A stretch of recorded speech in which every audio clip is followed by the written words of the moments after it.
रहमान अस्सलाम वालेकुम नाज़रीन, मैं हूं हामिद खान और आप देख रहे हैं मेरा Facebook YouTube channel news of Pakistan. नाज़रीन, 26 मार्च से Pakistan cricket team south Africa का दौरा कर रही है।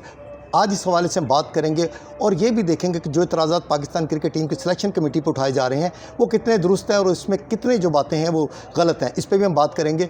तो पहले मैं आपको बता दूं कि 26 मार्च से पाकिस्तान क्रिकेट टीम का साउथ अफ्रीका का दौरा शुरू हो रहा है। साउथ अफ्रीका में पाकिस्तान क्रिकेट टीम 3 वनडे की मैच खेलेगी, जो कि 2 तारीख को, 4 तारीख और 7 तारीख को खेले जाएंगे। उसके बाद जो है 4 T20 मैच खेले जाएंगे, जो 12 अप्रैल से लेके 20 अप्रैल तक जारी रहेंगे। इसमें पाकिस्तानी टीम जो है, आज मेरा जैसे आप पीछे देख रहे हैं कि तरबीती कैंप शुरू हो गया हुआ है। उस सिलसिले में 20 खिलाड़ी जो हैं उनको सिलेक्शन कमेटी ने जो उनका नाम फाइनल किया था वो आज ट्रेनिंग सेशन में आ रहे हैं। उसमें बहुत से एतराज़ात उठाए गए। पहले हम बात करेंगे हेड कोच मुस्बाहुल हक की। मुस्बाहुल हक ने जो सबसे पहले एतराज़ उठाया वो उठाया सिलेक्शन कमेटी की शर्जील खान पर। उनका कहना था कि मोहम्मद वसीम जो कि चीफ सेलेक्टर हैं पाकिस्तान क्रिकेट टीम के, उन्होंने जो शर्जील खान को सिलेक्ट किया वो को मुनासिब नहीं है, क्योंकि शर्जील खान का वज़न जो है 112 किलो है और वो कोई इतने परफॉर्म नहीं कर पाएंगे, क्योंकि उनका वेट देखते हुए वो किसी भी अच्छी बड़ी ग्राउंड में वो अच्छा मैच नहीं खेल सकेंगे। उसके जवाब में पीसीबी की सिलेक्शन कमेटी का ये कहना था कि हमने वज़न नहीं देखना, हमने उनकी परफॉर्मेंस देखनी। हम परफॉर्मेंस की बात करें तो यकीनन पीएसएल में उनकी परफॉर्मेंस बहुत बेहतरीन थी। पीएसएल में उन्होंने इस्लामाबाद यूनाइटेड के खिलाफ 105 स्कोर किए और उसके बाद कोयटा ग्लैडियर्स के खिलाफ 64 स्कोर की बेहतरीन बैटिंग की।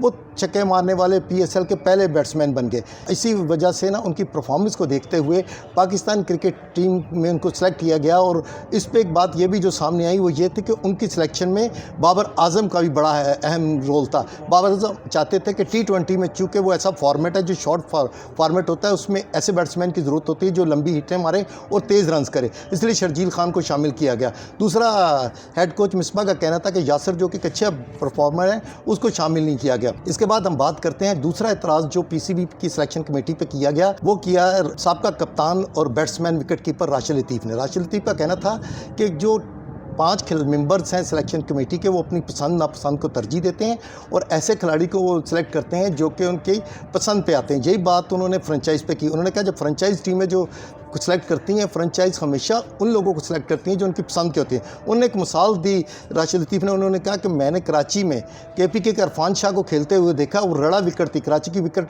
रड़ा विकेट थी। रड़ा विकेट से मुराद वो होती है कि ग्रासिंग विकेट नहीं होती। जैसे कि मैं इस वक्त कज़ाफ़ी स्टेडियम मौजूद हूँ, आप देखेंगे कि मेरे पीछे Pakistan cricket team south Africa के दौरे के लिए जो कैंप है उसमें तरबियत कर रही है। लाहौर की जो विकेट होती हैं वो ग्रीन टॉप विकेट होती हैं, जबकि कराची में मौसम इस तरह होता है वहाँ पर ग्रासिंग विकेट नहीं बनती। राशिद लतीफ़ का ये कहना था कि मैंने इरफान शाह जो कि KPK से ताल्लुक़ रखते हैं, कि अच्छे फास्ट बॉलर थे, वो बेहतरीन बॉलिंग कर रहे थे, लेकिन जब PSL 6 आया तो मैंने उनको किसी फ्रेंचाइज में नहीं देखा, जो कि इंतहाई अफसोस का मुकाम है। ये वो इल्ज़ामात थे जो नाकिदीन ने और जो हमारे सीनियर क्रिकेटर से उन्होंने लगाया। इसके जवाब में जो पाकिस्तान क्रिकेट सिलेक्शन कमेटी है वो जो अपनी टीम उन्होंने मैदान में उतारी है, जो उन्होंने खिलाड़ी मुंतखब किए हैं, अगर हम उन पर नज़र डालते हैं तो यकीनन उनकी सिलेक्शन बहुत अच्छी है। उन पर एतराज़ात में इतना कोई वज़न नहीं नज़र आता, क्योंकि ये पाकिस्तान की पहली क्रिकेट टीम है जिसमें 9 खिलाड़ियों को जो मौका दिया गया, 9 खिलाड़ी नए खिलाड़ी हैं और इन तमाम खिलाड़ियों को जो परफॉर्मेंस बेस पे जो है मौका दिया गया है। पहले हम बात करते हैं ताबिश खान की। ताबिश खान एक अच्छे फास्ट बॉलर हैं।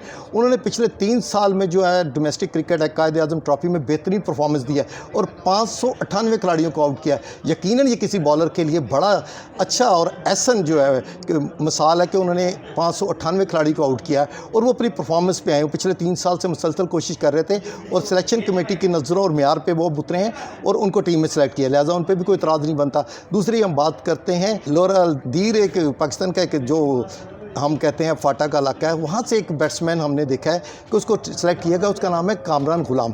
कामरान गुलाम ने जो डोमेस्टिक क्रिकेट हुई कायद-ए-आज़म की ट्रॉफी के 11 मैचेस में हम देखते हैं कि उन्होंने 5 सेंचुरी बनाई और 5 50s की है। यकीनन उनका स्कोर बहुत बड़ा था। ये देखते हुए कि पीसीबी सिलेक्शन कमेटी ने उनको सेलेक्ट किया, उनके भी कोई इतराज़ नहीं बनता, इसलिए कि उनकी सिलेक्शन जो हुई है, जैसे ताबिश खान की उनकी बॉलिंग की परफॉर्मेंस देखते हुई थी, इस तरह कामरान गुलाम की जो वो देखते हुए बैटिंग को देखते हुए उनको जो है ना टीम में शामिल किया गया। इसी तरह जो हमारे बॉलर है साजिद खान, उसको किया, उनकी भी बहुत अच्छी परफॉर्मेंस थी। उस स्पिनर्स हैं, उसके बाद साउथ को भी शामिल किया गया।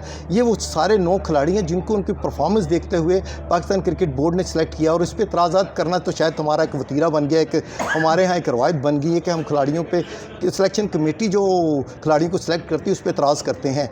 ये शायद हमें अपना वतीरा बदलना होगा, क्योंकि पाकिस्तान की क्रिकेट जो है ना, अब वो इतनी बेहतर नहीं तनज़ली का शिकार हो रही है। पाकिस्तान को अच्छी परफॉर्मेंस दिखाने के लिए, अच्छे खिलाड़ी को सामने लाने के लिए हमें ये तनकीद और सियासत के जो लफ्ज़ इसको ख़त्म करने होंगे। और यकीनन पीसीबी का जो इस बार जो टीम की सिलेक्शन है वो इंतहाई बेहतर है। हम उस पर पीसीबी को यकीनन ये उम्मीद करते हैं, शायकीन क्रिकेट भी ये उम्मीद करते हैं कि जो टीम जब साउथ अफ्रीका के दौरे पर जाएगी तो यकीनन 3 जो वनडे मैचेज़ हैं उनमें कामयाबी हासिल करेगी। इसके लिए अब हम देखते हैं कि जो हमारी टीम पीछे प्रैक्टिस कर रही है, इनकी प्रैक्टिस का मेयार क्या है और ये जो परफॉर्मेंस है वो कितनी अपनी दिखा सकेंगे, और नए प्लेयर जो हैं जिनको टीम में शामिल किया गया, क्या वो मुस्तकबिल में अपनी क्रिकेट टीम में अपनी कोई जगह बना सकते हैं कि नहीं। इसके लिए हम उनकी परफॉर्मेंस देखेंगे। और हम तब तक मुझे इजाज़त दीजिए, मिलते हैं किसी अगले प्रोग्राम में। अल्लाह हाफ़िज़।